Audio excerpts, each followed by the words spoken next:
안녕하세요. 보양남입니다. 어떤 병원에서 발급한 진료비 계산서 영수증입니다. 중요한 부위는 모두 가렸고요.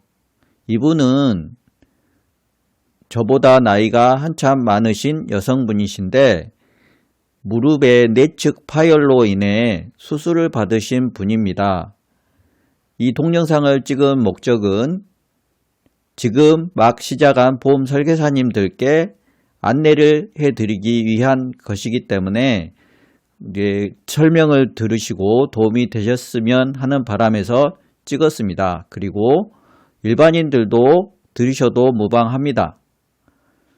우리가 설계사 입장에서 어떤 청구를, 이거는 제가 청구 대리를 한 거거든요. 청구를 대리할 때 그냥 청구 대리한 이후에 얼마 나왔어요 하고 그냥 넘어가 버리는 경우가 많은데, 사후 서비스라고 해서 청구가 어떻게 이루어졌는지 직접 계산기를 두드려 가면서 검증하는 단계, 설계사가 직접 검증을 해보고 맞게 청구가 되었고 보험금이 맞게 지급이 되었는지, 그것도 또한 중요합니다. 그래서 제 고객들은 처음에는 청구가 들어오면 제가 일일이 계산기를 두드려 가지고 맞게 계산되었는지 알려드리지만, 나중에는 그렇게 하다 보니까 그냥 알아서 계산되었겠지 하고 그냥 냅둬라 라는 그런 분들이 계세요. 그럴 때는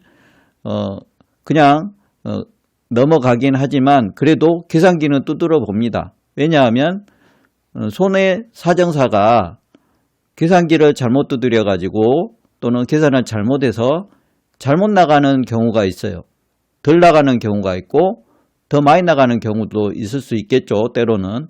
그러니까 그런 부분을 체크하고자 해드리는 부분도 있고, 또는 고객에게 얼만큼 나갔는지 아까 말씀드렸다시피 신뢰성을 바탕으로 해야 되기 때문에 그런 부분이 또 설계사와 고객과의 신뢰관계가 형성될 수 있는 부분이기 때문에 그런 부분을 꼭 체크해 주셨으면 하는 바람에서 영상을 찍게 되었습니다. 일단은 이 위쪽에 제가 링크를 걸어 드릴 건데요. 어떤 링크냐면, 보험 청구를 할 때 어떤 기본 서류가 들여와야 하나, 그것은 초진 차트, 진단서, 진료비 계산 영수증 이렇게 들어가고요. 나머지 것들은 손해사정사가 더 요구할 수도 있고, 제가 말씀드린 것 중에 필요 없는 부분도 있습니다. 진단서를 요구하지 않는 부분도 있을 수 있기 때문에 기본 서류는 그냥 외워두시고 설명을 고객에게 해드리면 되겠습니다. 그러면 설명을 해드릴게요. 이 진료비 계산서 영수증에 보시면 급여 부분이 이렇게 세 줄로 이렇게 되어 있어요. 이 일부 본인 부담 해가지고 이 금액이 책정되어 있고, 공단 부담금, 여러분이 납부하고 있는 의료보험 공단에 납부하고 계시는 거 있죠, 매달. 그리고 전액이라고 해서 본인 부담금, 이거는 본인이 부담하는 거예요. 급여 부분임에도 불구하고 이렇게 빠지는 부분이 있습니다. 그리고 비급여 부분에는 이제 선택진료냐 선택진료 이외의 것이냐 해서 이렇게 책정이 됩니다. 그래서 1번, 2번, 3번, 4번, 5번 해서 총 해서 합이 이렇게 나옵니다. 그리고 여기에서 급여 부분과 비급여 부분이 이렇게 나뉘는데요. 여기에서 중요한 부분은 환자 부담 총액입니다. 환자 부담 총액은 어떻게 계산하냐면 여기에 나와 있지만, 여기에서 제가 알기 쉽게 설명을 드리자면, 이 본인 부담금에 있죠. 이 금액 1번 금액과 공단 부담 금액은 제외합니다. 환자가 부담한 게 아니라 공단에서 부담했으니까요. 그리고 전액 이 부분 3번, 그리고 비급여 부분 4번하고 5번, 4번 여기는 없지만 4번하고 5번 해서 이렇게 해서 합하시면 됩니다. 그러니까 이 공단 부분만 빼시면 돼요. 이 금액에서 공단 부분만 빼시면 본인 부담금 환자의 본인이 부담해야 될 금액 총액이 나옵니다. 그리고 여기에 납부한 금액은 카드인지 현금인지 해서 합계가 나옵니다. 그러면 여기에서 미납금이 없다라고 치면 이 금액과 이 금액이 동일하겠죠. 맞죠? 그러면 계산을 한번 해봅시다. 이 금액이 정말 맞는지 한번 계산을 해보자고요.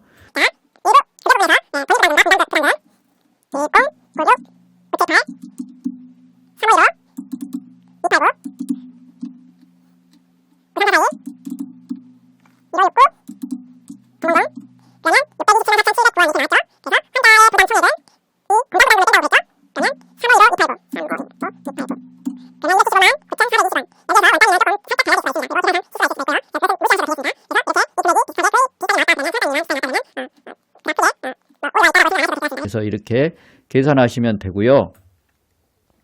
그리고 진료비 더불어서 진료비 영수증과 이제 진료비 세부 산정 내역이 있어요. 이것은 이제 얼마나 진료를 하셨는가. 이분은 입원을 하셨거든요. 10일부터 24일까지니까 15일 입원하셨잖아요. 15일 입원하셨기 때문에 장수가 많아요. 15일 입원하신 분은 대략 5, 6, 7 정도의 폐지가 발생을 합니다. 이런 식으로 폐지가 발생해서 보시면 똑같이 나옵니다. 총액 나오고 급여 부분에 본인부담금, 공단부담금, 전액 그리고 비급여 부분 이렇게 나옵니다. 그러면 제가 한 가지 질문을 드릴게요. 이렇게 나와서 이분이 제가 대리 청구를 했는데 자 이분이 실질적으로 그동안 의료보험을 납부한 것을 쭉 있겠지만 이 병으로 인해서 납부한 금액은 276만원가량 됩니다. 그런데 타사에 실비가 들어져 있어서 제가 대리 청구해 드렸는데 이분의 실비는 약 70만원 받았다고 그래요. 70만원 정도 받았다고 그러면 제가 보여달라고 그랬는데 그냥 70만원 정도 나왔어요 라고 그랬어요. 그렇기 때문에 제가 뭐 더 구체적으로 강요할 부분은 아니죠. 그래서 70만원을 가지고 계산을 해봤습니다. 그러면 여기에 본인부담금, 급여의 본인부담금 있죠? 본인부담금, 그 다음에 전액 이거 두 개 합치면 약 118만원 정도가 됩니다. 118만원 정도가 되고요.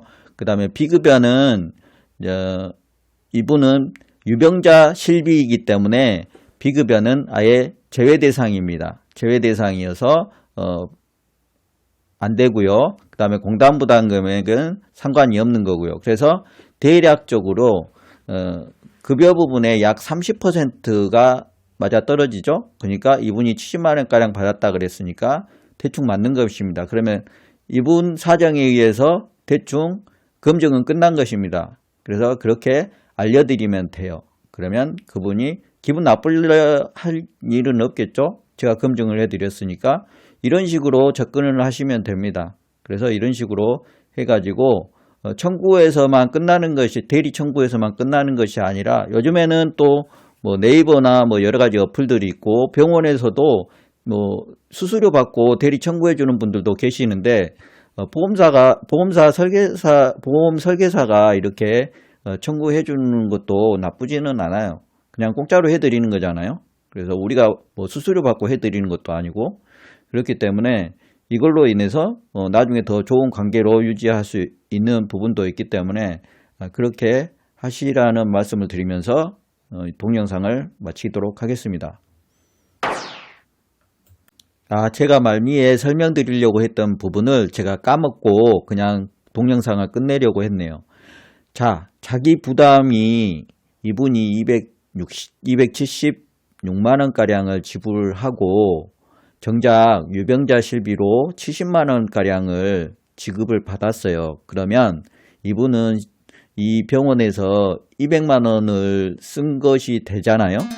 보험료 돌려받은 거 빼고 200만원 정도로 쓴 것인데 그러면 생각을 해봅시다.